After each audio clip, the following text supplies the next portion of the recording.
할렐루야. 오늘도 유튜브를 통해서 하나님을 예배하는 믿음의 식구 여러분, 주께서 말씀하시기를 삼가 가까이 하여 말씀을 듣는 것이 우매자의 제사 드리는 것보다 낫다고 하셨습니다.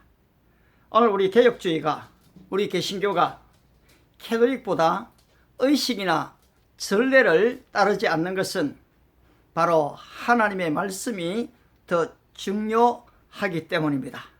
여기는 글로벌 킹덤 교회 고재덕 목사입니다. 오늘 여러분과 함께 나누기를 원하는 하나님의 말씀은 창세기 45장 4절부터 15절까지입니다.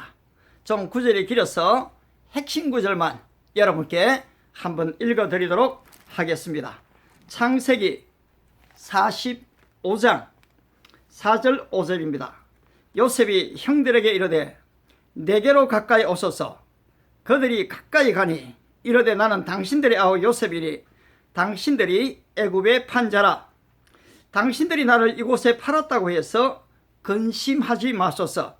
한탄하지 마소서. 하나님이 생명을 구원하시려고 나를 당신들보다 먼저 보내셨나이다. 10절입니다. 흉년이 아직 5해가 있으니 내가 거기서 아버지를 복량하리이다. 아버지와 아버지의 가족과 아버지께 속한 모든 사람에게 부족함이 없도록 하겠나이다 하더라고 전하소서. 아멘. 오늘 좀 설교 제목은 우리를 깜짝 놀라게 일하시는 하나님이십니다. 바로 이 요셉이 애굽의 종으로 팔려갔다가 국무총리가 되어졌을 때에 요셉 자신은 깜짝 놀랐습니다. 이 놀라운 영광스러운 일을 가족과 함께 나눌 수도 없었습니다. 아무튼 그의 생애에 어찌 이런 일이 있을까 깜짝 놀랐죠. 이 메데파사, 페르시아의 포로로 잡혀갔던 바로 이 에스더가 아하수에로 왕의 왕후가 되어졌을 때 자신과 그의 사촌 오빠 모르드게 온 유다인들이 깜짝 놀랐습니다. 예수님의 제자들이 갈릴리 바다에서 거센 풍랑으로 말미암아 바람으로 말미암아 죽게 되었을 때 주님께서 바람아 잠잠하라, 파도야 잠잠하라 말씀하심으로 말미암아 바람이 그치고 파도가 잔잔해졌을 때 제자들이 소리쳤습니다. 도대체 그가 누구시기에 바람과 바다도 순종하는가? 살아계시는 믿음의 식구 여러분, 오늘 여러분의 삶은 어떻습니까? 여러분의 삶에 하나님이 찾아오셔서 깜짝 놀랄 만한 일이 있습니까? 여러분의 삶에 예수님이 찾아오셔서 우와, 도대체 내 생애에 어떻게 이런 일이 일어날 수 있을까? 라고 여러분은 좀 고백하십니까?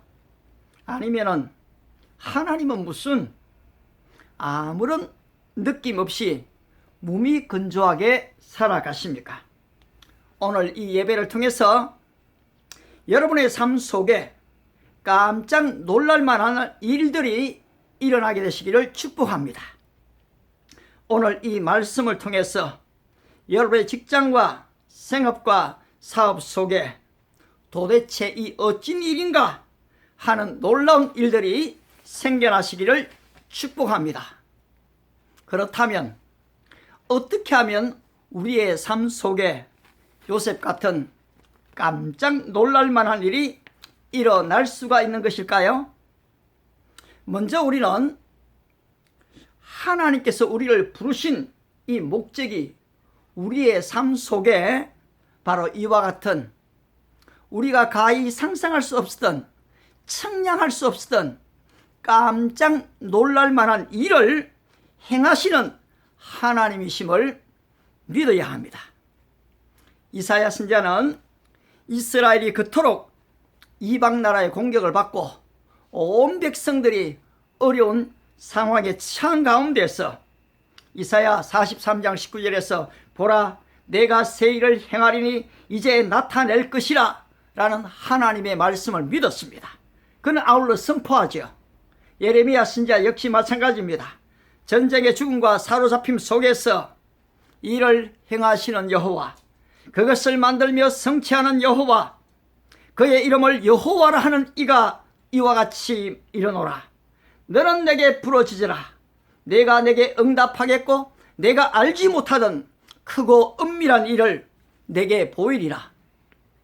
사랑하는 믿음의 식구 여러분, 하나님은 우리가 알지 못하던 이 크고 은밀한 일을 나타내 보여주시기를 원하십니다. 하지만 많은 인생들이 하나님을 믿지도 않습니다. 기도하지도 않습니다. 하나님께 부르짖지도 않는 것입니다. 이집트의 종으로 팔려온 요셉 또한 처음에는 그가 왜 이렇게 종으로 팔려왔는지를 알지를 못했습니다. 아버지를 떠나온 어린 소녀는 그를 향한 하나님의 크고 은밀한 계획을 알지 못했던 것입니다.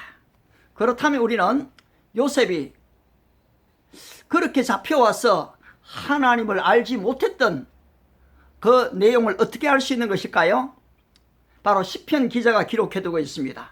바로 시편 105편 17절 이하입니다. 그가 한 사람을 앞서 보내셨으며 요셉이 종으로 팔렸도다. 그의 발은 착고에 상하고, 우리 옛날 성경이 그렇죠. 오늘 이 개역에는 착고에 차고라고 되어 있습니다. 그의 몸은 쇠사슬에 매였으니 곧 여호와의 말씀이 응할 때까지라. 요셉을 누가 보내셨다고요? 그가 보냈습니다. 그가 누구입니까? 바로 하나님이신 것입니다. 하나님이 한 사람을 앞서 보내셨다는 것입니다. 어떻게 보냈습니까? 바로 종으로 보냈다는 것입니다. 종으로 팔려갔다는 것이지요. 상태가 어떠했습니까? 발이 착고에 차였습니다. 몸이 바로 쇠사슬에 묶이게 된 것입니다. 요셉 그는 한 번도 그의 인생에 이런 일을 경험해 본 적이 없었습니다. 집안의 11번째 이 아들로 태어났던 요셉은 아버지 야곱의 적자였습니다. 마냥 이 사랑만 받고 자랐지 않습니까? 그는 형들이 다 그 벼 집단 말입니다. 그 11개의 벼 집단이 자기를 향하여 절하는 꿈을 꾸었습니다. 아울러서 하늘의 11별이 바로 해와 달이 자기를 향하여 바로 꿈을 꾸었던, 절하는 꿈을 꾸었던 바로 위대한 꿈의 소유자였습니다. 그런데 기도하던 아버지, 하나님을 예배하며 하나님과 교제하던 아버지 야곱 밑에서 다복하게 자랐습니다. 그렇게 자랐던 그가 그 하나님을 믿고 따랐던 그 결과가 오늘 종으로 팔려오는 이런 것이란 말입니까? 요셉 역시도 처음 그 당시에는 발에 차인 착고를 볼 때마다 형들에 대한 분노가 가득했습니다. 몸에 쌓여있는 바로 이 쇠사슬을 볼 때마다 원망의 마음이 가득했습니다. 어쩌면 이를 갈면서 형들에 대한 복수의 칼날을 갈고 있었는지도 모릅니다. 사랑하시는 성도 여러분, 오늘 여러분의 삶은 발에 착고에 차이고 이 몸에 쇠사슬에 묶인 그러한 것은 아니지만 코로나19의 포로가 되어 있지는 않습니까? 믿음도 바닥을 치고 기도도 언제부터 중단됐는지 알지 모르겠고 성경도 오늘 우리 집에 성경이 어디에 있는지도 모르는 그런 영적 상태는 아닙니까? 아니면 나의 환경을 탓하고 가난한 부모님을 원망하며 나에게 손해를 끼친 형제에게 분노하고 나를 이런 환경에 빠뜨린 직장 상사에 대한 분노에 복수심의 칼날을 갈고 있지는 않습니까?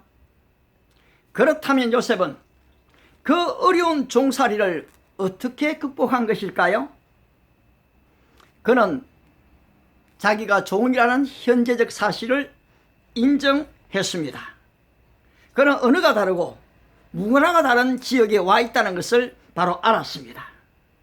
자신의 집안에 있던 그 전능하신 하나님이 이 이집트에는 없다는 사실도 깨달았습니다. 우리는 바로 이 요셉이 가정 총무가 되어졌다는 사실을 통해서 그가 하루하루를 얼마나 성실하게 부지런히 살았던 것인지를 알 수가 있습니다. 특별히 보디발 장군의 아내의 유혹을 이긴 그 사건을 통해서 내가 어찌 이 큰 악을 행하여 하나님께 죄를 지으리까? 바로 그와 같은 고백을 통해서 그가 하나님을 믿는 믿음의 줄을 놓지 않고 끝까지 더 믿음이 견고해져 있었던 바로 이 요셉임을 알 수가 있는 것입니다. 그렇습니다. 바로 이 부모님의 의존된 신앙이 아닌 바로 이 독립적, 자립적 신앙을 바로 이 요셉은 가지고 있었던 것입니다. 오늘 우리의 믿음 또한 그러해야 합니다. 오늘 우리가 처한 상황이 아무리 어렵고 힘들다 할지라도 우리는 우리의 믿음을 더욱 견고히 해야 하는 것입니다. 현재 하나님의 뜻을 알 수가 없고 하나님의 계획을 다 깨달을 수 없다 할지라도 때가 되면 하나님은 하나님 자신의 계획을 이루어 가십니다. 왜냐하면 하나님은 자신의 영광을 우상에게 내어주지 않으시기 때문인 것입니다. 이사야 42장 8절에서 얘기합니다. 나는 나를 위하여 이를 이룰 것이라. 어찌 내 이름을 욕되게 하리요? 내 영광을 다른 자에게 주지 아니하리라. 바로 하나님의 계획을 선포하십니다. 바로 오늘 그 영광이 요셉에게 임한 것입니다. 오늘 그 영광이 요셉의 가문에 주어진 것입니다. 어떻게 그렇게 된 것입니까?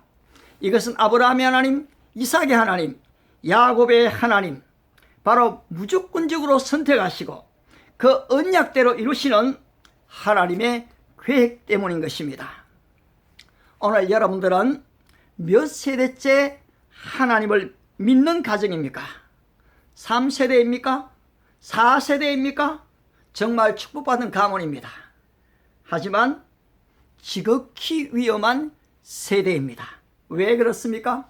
사사기 2장 10절을 보시게 되면 그 세대 사람도 다 그 조상들에게 돌아갔고 그 후에 일어난 다른 세대는 여호와를 알지 못하며 여호와께서 이스라엘을 위하여 행하신 일도 알지 못했기 때문인 것입니다.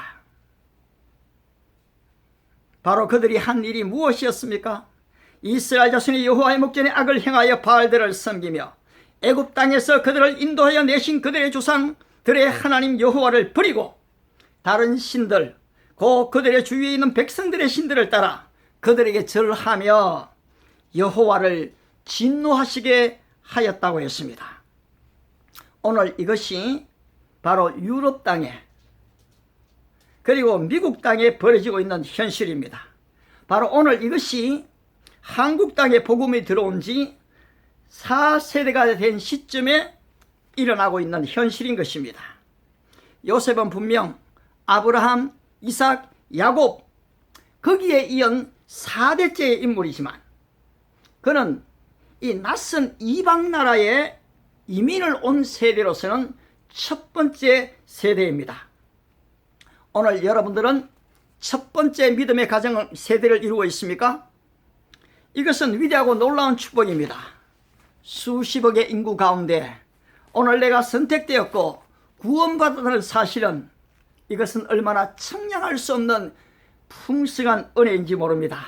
하지만 많은 성도들이 그 구원의 은혜, 그 구원의 즐거움을 잠시 잠깐 누리고는 바로 이 현실 종교 생활에 빠지거나 아니면 과거 옛날로 돌아가 버리는 것입니다. 하지만 요셉은 그가 정조 할아버지 대를 이어 이방 나라에 온 첫 번째 세대라는 것을 알았습니다. 위기는 곧 기회라는 말이 있지 않습니까? 그는 코로나 바이러스보다 더 독한 자신의 인생의 위기를 기회로 바꾸려고 애를 썼습니다. 어떻게 그렇게 했습니까? 오늘 그는 자신에게 주어진 영광의 목적을 분명히 알고 있었기 때문인 것입니다.